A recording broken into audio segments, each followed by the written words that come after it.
পাকিস্তানৰ সন্ত্ৰাসবাদী কাম কাজসমূহক বিশ্বৰ জনতাৰ সন্মুখত লৈ যাবলৈ সৰ্বদলীয় প্ৰতিনিধি দল এটা বিভিন্ন ৰাষ্ট্ৰলৈ যাব। ৰাহুল গান্ধীয়ে যেহেতু কংগ্ৰেছৰ পৰাও 4জন যাব, সেই 4জনৰ ডেলিগেশ্যনত তেওঁ অসমৰ এজন সংসদৰ নামো অন্তৰ্ভুক্ত কৰিছে।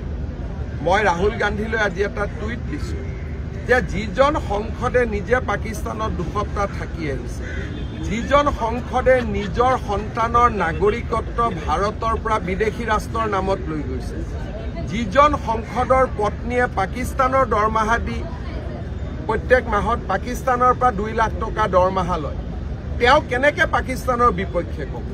বৰঞ্চ ডেলিগেশ্যনত যিখিনি ঘটনা হ'ব, আলোচনা হ'ব, সেইখিনি খবৰহে তেওঁ আন শত্ৰু ৰাষ্ট্ৰক দি দিব। সেইকাৰণে মই ৰাহুল গান্ধীক অনুৰোধ কৰিছোঁ যে আপুনি এনেকুৱা মানুহৰ নাম অন্তৰ্ভুক্ত নকৰিব যি ৰাষ্ট্ৰৰ নিৰাপত্তাৰ প্ৰতি ভাবুকি হ'ব।